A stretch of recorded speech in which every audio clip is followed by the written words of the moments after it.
Hello everybody and welcome to episode 9 of Rewriting the Past here on Total Extreme Wrestling 2020. We are obviously once again in charge of booking WCW in the year 1998, and it's the week of SuperBrawl 8 as well. We're going to book Nitro and Thunder on today's episode, and then in 2 days time we will be booking the next pay-per-view, which I'm very much looking forward to. I haven't actually played this in a few days, so apologies if I kind of forget what the hell I was doing. But if we have a little reminisce, as you can see, we're still in the build-up here. We had that surprise main event with Sting and Luger defeating Bagwell and Norton, just to continue that Sting and Luger storyline we've got going on. Obviously Luger, as you can see, is preparing to turn heel eventually, but we'll get to that when we do. There hasn't been any news or anything, or we've not done anything as far as I'm aware since last episode, so let's just get into booking Nitro, I think. And we'll hopefully have a good show this week. We had a very good show last week at the Arrowhead Pond. So this week we're going to... Where are we going to go? Where have we not been in a while? Northwest. And we'll go to the Tacoma Dome. Actually, we went there last time. We'll go to the Moda Centre. I know we won't sell it out, but that's fine. Let's go to the Moda Centre and... Let's see, what do we kick off with? I think we kick off with Sting. Oh, that's not what I want to do. I want to go here. Sting, Bret Hart, Ric Flair, Lex Luger. And now the reason for this is entertainment for these guys, and then off screen, very simply, Sting and Bret both question their partners. Let's see, both guys not sure if the other can trust the other.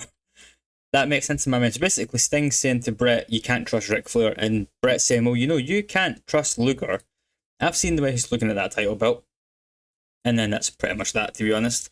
We then will have a quick Chris Jericho promo, I think, to have the next segment of the show. He's going to come out, set up his next match. Because Jericho hypes himself and says his next TV title defense will bring huge ratings, I guess. Sort of like what he did when he joined the WWF in 1999. And we will have Jericho defend the TV title against...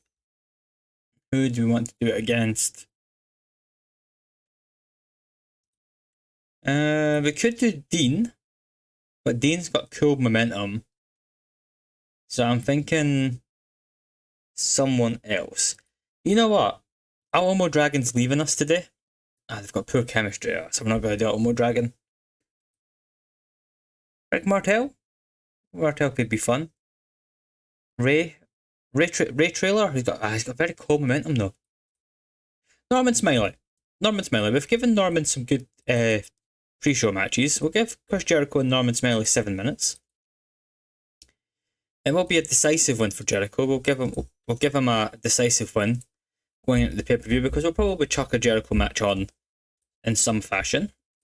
We will then have the human cheat code, Gene Okerlund, talk with Chris Benoit. We'll just rate him on overness and hope for the best. So sorry if you're hearing banging noises, I'm just moving my microphone.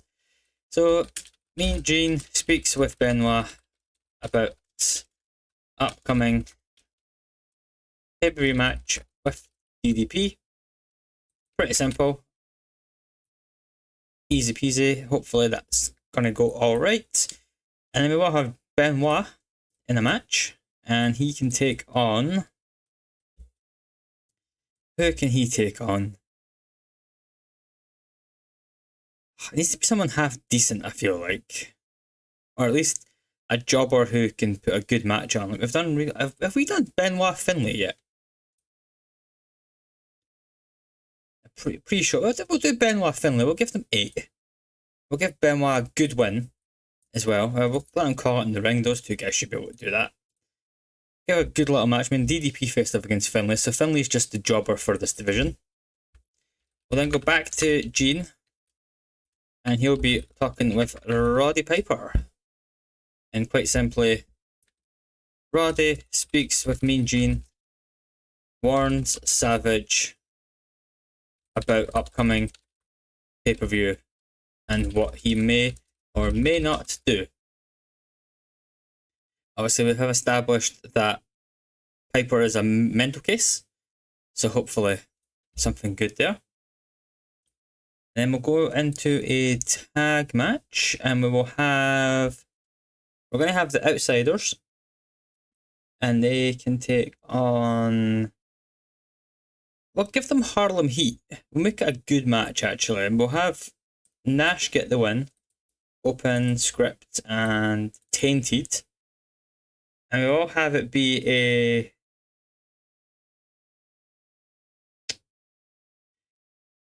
we'll have it be botched, and we'll have Stevie Ray get hit by DiBiase. And then afterwards, we'll have Kevin Nash, Scott Hall, and Ted DiBiase. And we'll have Steiner's as well, just sort of there. What's best to rate the Steiners on? So Scott Steiner, what are your, actually Rick, you're first. What's your attributes? Entertainment's pretty rubbish. I mean, he's not really good at anything for an angle. Scott, much better, I suppose, star quality. 69, we'll do star quality, screw it. We'll see what happens. Star quality for the Steiners. So we'll have Outsiders, Breton, DiBiase, Steiners make the save. Very simple stuff. Just builds up the heat for that pay-per-view match. We'll then have, I suppose, cruiserweights is a good thing to put here while the crowd might be quite hot. And we will have Eddie Guerrero and Rey Mysterio. Eddie catches up with Rey backstage, says no hard feelings about match. Just Eddie playing some mind games with his opponent. And we will have Rey. So Rey is recognisable, isn't he? Yeah, he is, that's fine. We'll have Rey take on Saturn? Yeah, I think Rey versus Saturn could be quite good. We'll give them 7. Rey's going to go over, but we're going to have it be a botched interference finish again. Naturally enough, that's 2 in a row. Distraction finish, and we'll have Eddie distract Saturn to play that mind game on Rey. Then go into a nice, quick, easy promo here with Rick Rude and Kurt Hennig. And we can just have them talk about Ric Flair and Bret Hart. So Rude and Hennig talk about upcoming match at pay-per-view. They'll stop at nothing to win. Very easy. We're then going to go to another angle, and we're going to have the good old standard Gene and Goldberg, and he's going to talk about Buff. Off screen, Goldberg tells Buff Bagwell he's next. And then we will actually have a quick Goldberg match here as well. So Goldberg can take on I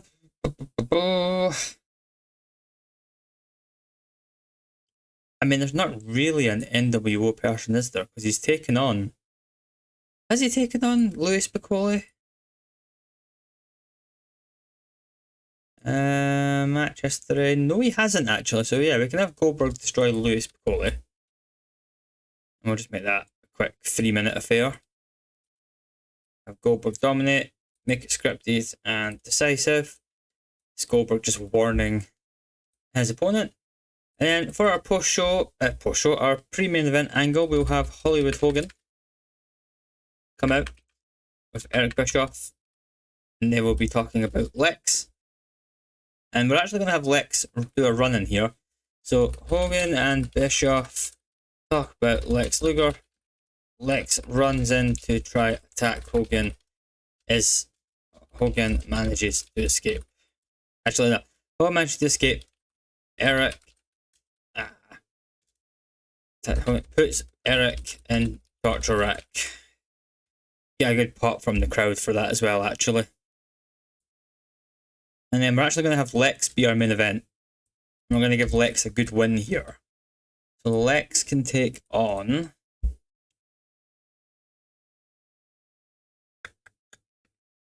Who can Lex take on, is the question. Or do we do a bullshit finish? Yeah, we're going to do a bullshit finish. We're going to do Lex Randy. It's going to be a draw.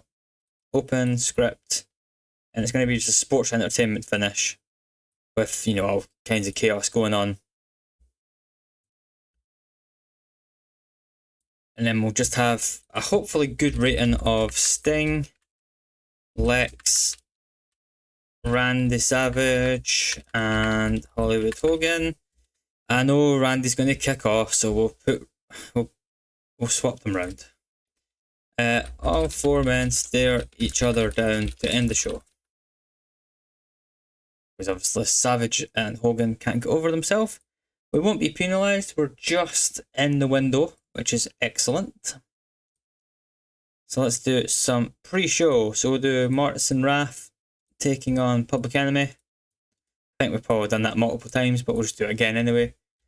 Raph can get the win. We're never going to use Public Enemy for anything serious. We're kind of just running out their contracts, if I'm being honest.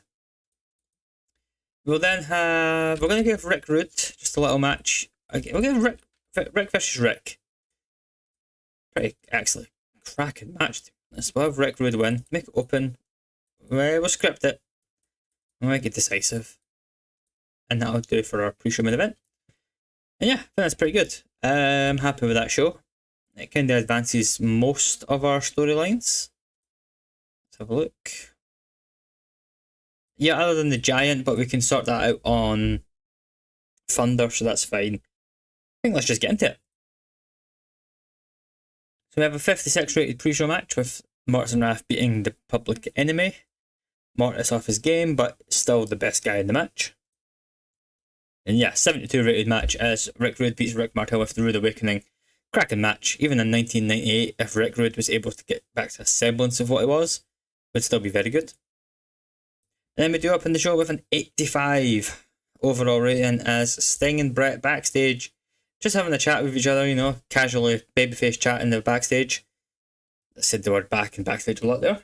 And basically, Brett again just saying, look, Sting, yeah, I don't think Luger can be trusted. He's acting a bit weird. And Sting just sort of says on the way out, you know, Brett, I wouldn't trust Ric Flair. I mean, Ric Flair's turned on me so many times. You can't trust him either. And they both sort of agree to disagree. Chris Jericho then comes out and just basically says his next TV defense is going to bring huge ratings. And he brings out Norman Smiley and gets the win in 6:42. A really good match, actually. 66 rated overall. Jericho 63, Norman 55. Good set. Norman Smiley. Telling you, he's very underrated. Both in real life and in this game. They have a pretty good, actually, angle. 71 rated as Chris Benoit talks with Mean Gene Okerlund. We've managed to sort of minimise Benoit's bad entertainment skills with Mean Gene, which is all good. Gained heat for the storyline as well. And it's just Benoit saying about the match with DDP and that he's going to win the belt. And then it goes into a 69 overall rated match. Cracking, hard-hitting affair as Benoit beats Finlay with the Crippler Crossface to send that message to DDP that anything you can do, I can do as well. We then have Mean Gene, once again, speaking with Roddy Piper, and Piper just talking about Savage, saying, you know, Randy, you might think this is over. It's not over. And I will be at SuperBrawl. And that's all he says. He doesn't know what he's going to do. He's going to be at SuperBrawl. Will he get involved in the main event? Wait, I'm not, to be honest, I don't actually know. I'm not really booked the main event yet. But 74 rated segment. Good stuff. And then a 72 rated segment as well, with the Outsiders defeating Stevie Ray and Booker T of Harlem Heat with a jackknife powerbomb following botched interference by Ted DiBiase. Essentially, DiBiase comes out to try and distract the Outsiders and ends up hitting Stevie Ray by mistake. And Stevie Ray takes the jackknife powerbomb. Good performance by Hall and Nash. Very good. So Booker T, good performance too. Stevie Ray a bit rubbish, but Stevie Ray was always a bit rubbish. And I have a 75 rated segment afterwards as the Outsiders then threaten to powerbomb DiBiase. Obviously DiBiase's been inactive for a long time as a wrestler. And then the Steiners just come out to make the save. Just keeping the heat going for that match. Then a 59 rated is Eddie Guerrero just finds Rey Mysterio backstage and says, look, you know, Rey, me and you, we go way back. I've got nothing against you. You know, no hard feelings about the match coming up. And we then do have Rey beating Saturn in 7 minutes when Eddie Guerrero comes down. You think he's going to distract Rey. He ends up distracting Saturn, partly because he was just there. And Rey gets the Mysterio Runner to get the win. Good match, despite the fact that they had no psychology, which is interesting. Who was our road agent? Paul Orndorff, who's got good psychology, so I don't know. Saturn and Rey just struggling, but they have good chemistry, so it's fine. An 85 rated segment has just Hennig and Rude talking about how Flair and Brett are getting destroyed at the pay-per-view. Very, very simple. Storyline gained heat as well. Then an 87, Goldberg didn't do well without a script this time, but still 87 is still ridiculous. And Goldberg simply saying, Buff Bagwell, you're next. Before dismantling Louis Piccoli in 3 minutes with the spear. 57 rated. It does bring the crowd down a little bit in terms of the overall rating, but it's fine because we bring it back with an 85 as Hogan and Bischoff are in the ring and they talk about Lex Luger, and Luger comes in to try and get his hands on Hogan. He's just so pent up and angry at everything, Lex Luger, that he ends up putting Eric Bischoff in the torture rack as Hogan runs away scared. Good segment. Hogan, real star. Bischoff, superb. And the heel turn for Lex was still hinting at, because I mean, the heel turn basically for Lex in this segment is Lex is just losing his mind. And we're not doing the turn. Oh. The match is pretty rubbish.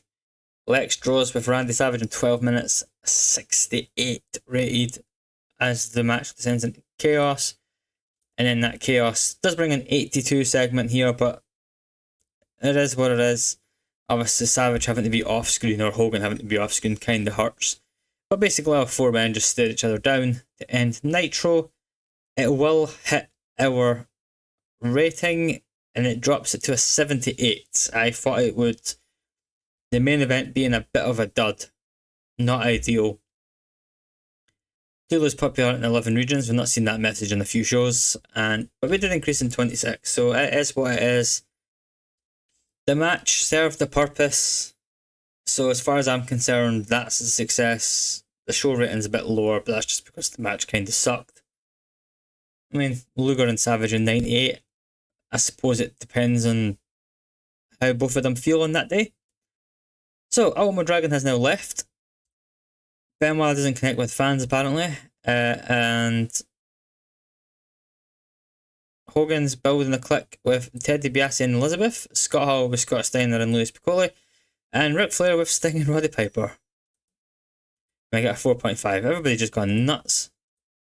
And Raw also got a 7.8 with The Rock defeating Owen Hart in a cage match to retain the Intercontinental title. Where's Golga? There we go. I was going to say, where's the Golga segment? But there it is, that's fine. And then Austin and Undertaker defeat the National Wrestling Alliance of Kane and Jeff Jarrett, which is definitely an interesting tag team, if you ask me. But let's go book Thunder. Have we dropped any more? Yeah, we're still at 83, so we're alright. I'll see you in a minute for Thunder.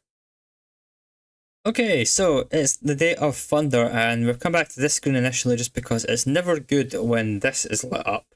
And as far as I'm aware, I'm not signing anybody, so it's either someone wanting a pay rise or someone's in trouble. Ah, okay. Graduate first refusal. Ah, so we've got some guys coming through the power plant. Douglas Rock. What are you like? Let's have a look at Douglas Rock. I was not expecting this. Douglas Rock's pretty solid. To be honest. Decent brawling. His basics are okay. His performance skills are alright as well, actually. No, we'll sign Douglas. Let's get him on an exclusive written. He wants $6 a month. That's whatever. Have $6 and shut up. And we've got Mustafa Kip. He is less good, but great athleticism, great power, resilience. The fundamentals are okay. The star quality is 70, menace 86. We'll sign him up. He looks older than 18 based off that picture, but I think we'll sign him up as well. We get first refusal on him, so we'll definitely get him in. He'll also want $6, so let's just give him the $6. And then, are those guys on our roster? Yeah, they are. So Mustafa Kit, send you to Jersey All Pro, and Douglas Rock, send you to Jersey All Pro. Get those guys. Hopefully the Jersey All Pro will use them in some fashion. I don't know if they will, but they can go there for now until we actually set up an actual developmental company, because I mean, we could set up our own company.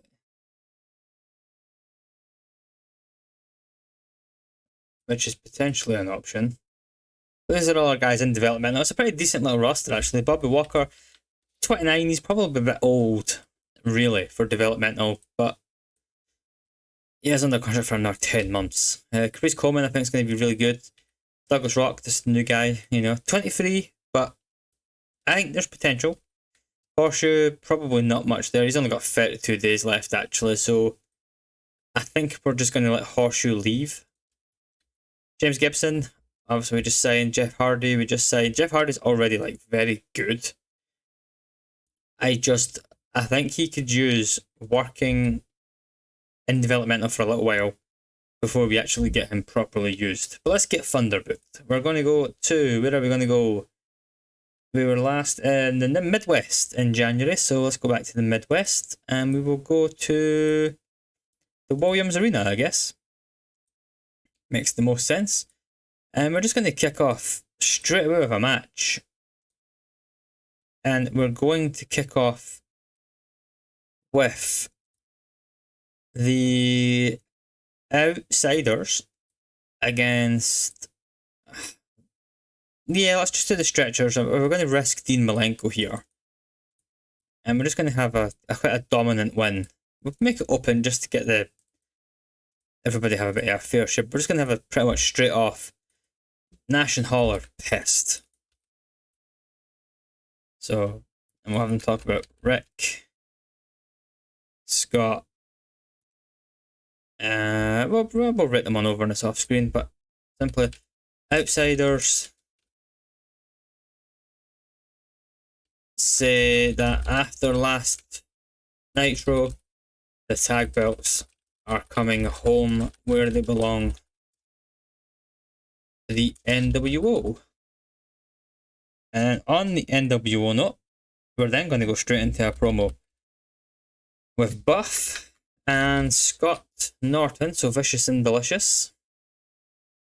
Menace, I guess, for Scott Norton.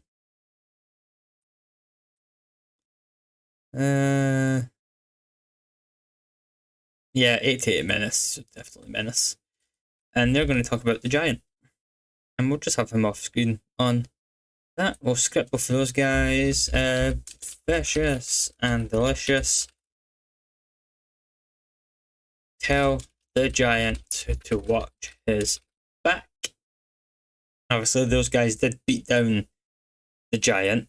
And we're actually going to go into another tag. And we're actually going to do a Vicious and Delicious tag match. So Scott Norton, and they can take on Public Enemy. Just to give them a win. We'll have Scott Norton pick up the win because we like Scott Norton in this house. And then afterwards, the Giant, Buff, and Scott Norton. And we'll just do entertainment. Menace. We will script all three guys. The Giant comes down, choke slams Norton as Buff runs away because Buff's an absolute coward. Another angle. We're going to have Gene Okerlund, Rey Mysterio, and we're going to hope again for the best that this works. Rey tells Gene he doesn't know what Eddie was doing on Monday, is not convinced by this new act. I don't know if anybody remembers Eddie just before he died in 2005. WWE was doing like a redemption storyline where he was reformed. We're sort of doing a kind of little bit of that with Eddie. Eddie's just maybe realised he's in over his head for his upcoming match, so has decided to sort of play it up a little bit. We are going to just have Eddie then come out and beat Chris Adams, I guess. Doesn't have to be anything special, just a wee 6-minute match. And make it decisive. We'll give Eddie a strong win. Then we'll have some backstage shenanigans as Kurt Hennig, Rick Rude, and Ric Flair will all be backstage. Hennig and Rude walk away from a locker room. Camera runs in to find Flair laid out. Very sinister. What have they been doing? That's the question, eh? Goldberg next. We're not gonna. Not something to be an NWO member. Jesus, I can't speak today. However, I'm just gonna have him kill Michael Wall Street because I don't like Michael Wall Street. So Goldberg, decisive, script, dominant.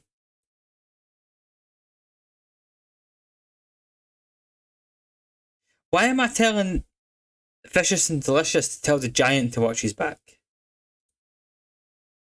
What an idiot. Goldberg. Oh, I'm getting myself confused. Vicious and Delicious. Have I spelled delicious right? Delicious. Warn Goldberg to watch his back. And then, yeah, that's fine. So we're going to move this to here. And it's going to be Goldberg. Not scripted. Goldberg comes down. Spears Norton. There we go. Right. Oh, I'm an idiot. Right, now let's do a Giant angle. So the Giant, Raven, and Gene Okerlund. Mean Gene interviews Giant to tell Raven that at pay-per-view he will be chokeslammed through the mat. And we'll just have Raven sort of stick the needle on a little bit. And we're going to have the Giant then have a match. He's already faced, I think, everybody in the flock, as far as I'm aware. So we'll just have him face... Who have we got that's sort of a warm body? Now, we could do Mike Enos. Yeah, I would do Mike Enos. Actually, better idea. Better idea. Giant. I'm going to make him look really strong. He can just beat up both guys. Giant. Open. Script. Decisive. Perfect. We're then going to have Bret Hart, Ric Flair. Bret catches up with an injured Flair. Backstage. Asks if it was Hennig Rude who attacked him. Obviously it was. You know, obviously it was. We're then going to have Sting and Lex. And it's going to be Sting tries to calm Lex down. Lex still in a rampage, wants Hogan tonight. Again, that doesn't really make any sense, but it is what it is. Entertainment, and overness off screen. I did that tag match, didn't I? Yeah, I did. This one here. That's fine. That's fine. I don't want to do Sting and Hogan on free TV, so we're not going to do that. What do you want to book for our main event? I suppose we'll probably do a US title match here. So DDP can take on... They can take on Mortis. I think that'd be... I mean, that should be a good match. Apologies if you hear a loud bike going past. We're not put a belt on the line, but DDP will get the win. I think, I mean, obviously these two guys in real life have a very fun chemistry with each other, so that could be a good little match. That also builds up to that match as well. We're doing main event stuff, tag match stuff we're doing. Cruiserweight we're doing, TV title. I think we'll just book something on the day, to be honest. I'll have Gene and DDP have a quick little post promo about Benoit. DDP says Benoit is a great wrestler, but his time isn't now. And a quick main event. Do we do Hart and Flair?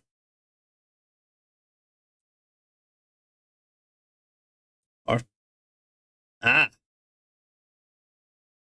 know. Brett and Piper. Because it was going to be Brett and Rick, but Rick's injured. Aha! I figured it out. Okay. And they can take on Savage and... I don't really want to use Rude or Hennig, so I might do Conan. Yeah, we'll do Conan. Yeah, this works. This works. In my head, this works. We're going to have Brett get the win. And we're going to have Conan be the loser, obviously. Open. We'll script it. It'll be decisive. And we're going to have a...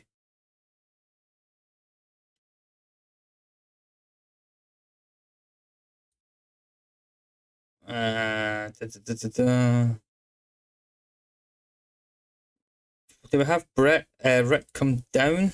You'll have Rick come down during the match.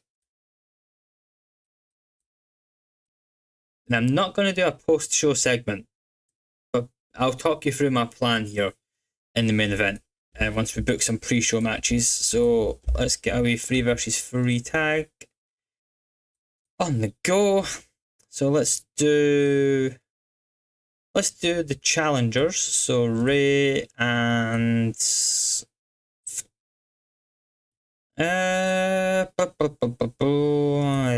Duggan. Duggan will do. And they can take on Jericho and High Voltage. That's definitely a match. And we'll give Benoit the win. Just to get people on the show, get some momentum going. I haven't made that the pre-show match. Need to go back and change that. And then we will have Raven. And Raven can take on McMichael. When does his contract run out? He can beat Jim Neidhart. Doesn't really matter anyway. Both guys aren't getting used. Just gives Raven a win in the build up to the pay-per-view, I guess. Definitely change that from the main event. There we go. Steve McMichael, when does your contract run out, son? 10 months. Ugh, everybody's on such a long contract. Let's go. 59 overall rated match though, as Jim Neidhart gets beat by Raven with the even flow DDT. And then a 62 rated pre-show main event with Benoit, Mysterio Jr. and Jim Duggan, of all people, beating Jericho and High Voltage. Duggan and Robbie Rage off their games. Excellent. But we kick off the show. 70 rated actually. You know what? The Outsiders starting to pull ratings out of their arse here. So the Outsiders defeat the Stretchers in 6:42 when Hall pins Malenko with the Outsiders edge. Good performance by Hall and Nash and Malenko. Ayakea, he's there. And then a 69 rated segment as they say after the last Nitro, they will win the tag belts back and they're coming back to the NWO where they belong. Buff Bagwell and Scott Norton backstage then say, Goldberg better keep himself out of the end. What's the word I'm looking for here? Keep himself to himself? Keep his hands out of their business? I don't even know. Don't get involved. And he doesn't. And Vicious and Delicious defeat Public Enemy when Norton pins Rock with a Brainbuster, and they have excellent chemistry teaming together, so definitely going to bring Vicious and Delicious back full time. And then afterwards, a bit of a struggle with the segment in terms of scripting, but that's fine. Goldberg comes down, spears Norton as Buff Bagwell runs away. And then Michael Wall Street, we'll just pretend he was always there, gets beat with the spear in a short match as well.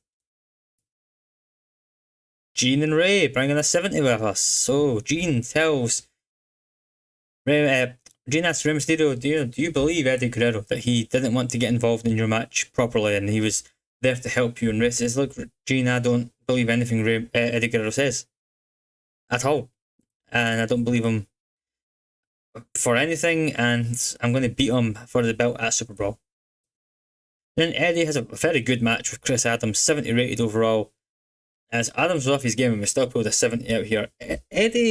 Ray's starting to look better now. So Eddie Ray, Friday we don't get hit by any stupid penalties, should be an absolute classic at the pay-per-view. Hennig and Rude then walk away from a locker room. The camera comes in to find Ric Flair laid out on the ground. All eyes point to Hennig and Rude being the people who committed this heinous crime. Or is all as it seems? That's what we have to ask. The Giant then pulling out an 83 with Raven and Gene Okerlund. Good stuff. Giant wasn't great with improvising dialogue, but that's not an issue. In the grand scheme of things, when you get 83 rating, you can't be too mad. And he destroys Mike Enos and Wayne Bloom in 5:55 with the chokeslam. The Giant carried the match as well in terms of performance, which we love to see. 65 a bit low, but that's fine.